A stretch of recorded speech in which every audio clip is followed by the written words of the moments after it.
The live TV, सच सबसे आगे। नमस्कार, स्वागत है आप सभी का। मैं हूं आपके साथ मेघना सचदेवा। सत्ता को पाने की चाह या फिर सत्ता में बरकरार रहने की चाह कभी कभी बौखलाहट के ऐसे किस्से आम कर देती है जो कि छिपाए नहीं छिपते। एक छोटी सी गलती, एक छोटी सी नाकामी, एक छोटी सी हार आपसे उन सभी को छीन सकती है जो इस सत्ता को हासिल करने के लिए आपके लिए सीढ़ी बनकर काम आए हैं। खैर, हम खबर पर आते हैं। इजराइल और फिलिस्तीन के बीच छिड़ी जंग पर युद्ध विराम लग गया है। युद्ध के खत्म होने के साथ मस्जिद अक्सा में जहां पर एक और नई सुबह का आगाज हुआ है, वहीं इजराइल के प्रधानमंत्री बेंजामिन नेतन्याहू की कुर्सी का सफर लगभग खत्म होता हुआ नजर आ रहा है। वहीं प्रधानमंत्री बेंजामिन नेतन्याहू जो लगातार फिलिस्तीन को बड़ी बड़ी चेतावनी दे रहे थे, बड़े बड़े बयान दे रहे थे, वो अब खुद अपने ही देश में खतरे में पड़ते हुए नजर आ रही हैं। अपने ही देश में अपने ही नेताओं के बीच वो फंस गए हैं। उनके अपने ही नेताओं ने निशाने पर ले रहे हैं।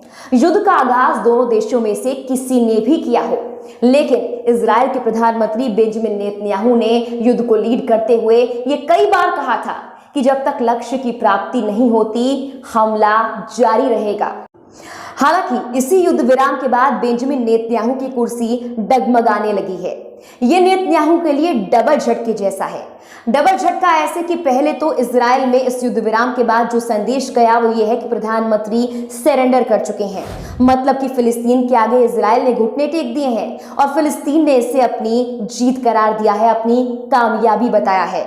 और दूसरा ये कि इस युद्ध विराम के साथ साथ, युद्ध खत्म होने के साथ साथ बेंजामिन नेतन्याहू की कुर्सी भी जा सकती है। वो नेता जो अब तक इजराइल में रहते हुए बेंजामिन नेतन्याहू के कंधे पर बंदूक चलाने की कोशिश कर रहे थे, वो अब खुद बेंजामिन नेतन्याहू पर बंदूक तानने को तैयार बैठे हैं। गाजा पर लोग सड़कों पर हैं। बेंजामिन नेतन्याहू से इस्तीफे की मांग की जा रही है। चलिए आपको अब ये समझाते हैं कि इस युद्ध विराम के साथ साथ प्रधानमंत्री बेंजामिन नेतन्याहू के राजनीतिक सफर पर विराम आखिर कैसे लग सकता है, उनकी गद्दी पर आखिर गाज कैसे गिर सकती है। दरअसल 10 मई की बात है। इजरायली संसद सदस्य यार लैपिड और नफ्ताली बेनेट ये बताने के लिए राष्ट्रपति के पास जाने वाले थे कि वो सरकार बनाने के लिए सक्षम है। प्रधानमंत्री बेंजामिन नेतन्याहू की छुट्टी होने वाली थी, लेकिन शाम को 6 बजे गाजा से अटैक शुरू हुआ। उसके बाद जो भी है वो इतिहास है। एक बार फिर से उथल पुथल और इस खूनी संघर्ष के बीच बेंजामिन को मौका मिल गया अपनी सत्ता को बचाने का। इन सभी के बीच बेंजामिन नेतन्याहू अपने रवैये को लेकर हमेशा सवालों के घेरे में रहे हैं। हमास के प्रति उनका रवैया कैसा रहा, इसको लेकर लगातार अब वो निशाने पर है। 2009 में वो सत्ता में आए ये वादा कर कि हमास का खात्मा किया जाएगा, लेकिन 12 साल बीत गए। अब लगता है वो हमास का खात्मा नहीं बल्कि हमास को जिंदा रखना चाहते हैं। साफ तौर पर एक साजिश नजर आती है खूनी संघर्ष की, जिसमें 2 समुदायों को आमने सामने लाया गया, 2 देशों को आमने सामने लाया गया और आम जनता को सिर्फ इसमें अपनी कुर्बानी देनी पड़ी। जो भी इस युद्ध में कूदा उसे अपनी जान गंवानी पड़ी, जिसका सीधा फायदा हुआ कुर्सी पर बैठे हुक्मरानों को। उधर हमास ने इसे अपनी जीत साफ तौर पर करार दे दिया है। बेंजामिन नेतन्याहू को अपने ही देश में मुंह की खानी पड़ी। अपने ही देश में दक्षिणपंथी सांसदों के निशाने पर आ गए हैं बेंजामिन नेतन्याहू। दक्षिणपंथी सांसदों ने यह साफ तौर पर कह दिया है कि बेंजामिन नेतन्याहू की नाकामी है युद्ध विराम और इससे अब उनकी कुर्सी पर संकट के बादल मंडराने लगे हैं।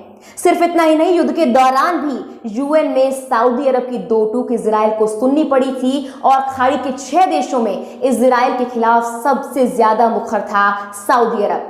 फलस्तीनियों के जनसंहार और परेशानियों को देखते हुए सिर्फ सऊदी अरब ने ही अपनी आवाज नहीं बुलंद की, बल्कि इंडोनेशिया, लेबनान और कुवैत जैसे देश भी आगे आए। उन्होंने भी अपना रुख कड़ा अख्तियार कर लिया। जिस तरह से युद्ध चल रहा था और ये युद्ध कहीं ना कहीं बेंजामिन नेतन्याहू की कुर्सी बचा रहा था, तो दूसरी ओर पूरी दुनिया में बेंजामिन नेतन्याहू और इजराइल के खिलाफ आवाजें बुलंद हो रही थी। और अब जब युद्ध पर विराम लगा है तो अपने ही देश में बेंजामिन नेतन्याहू के खिलाफ आवाजें बुलंद होने लगी हैं, जो कि बेंजामिन नेतन्याहू की कुर्सी को डगमगाने के लिए काफी है। द लाइव टीवी, सच सबसे आगे।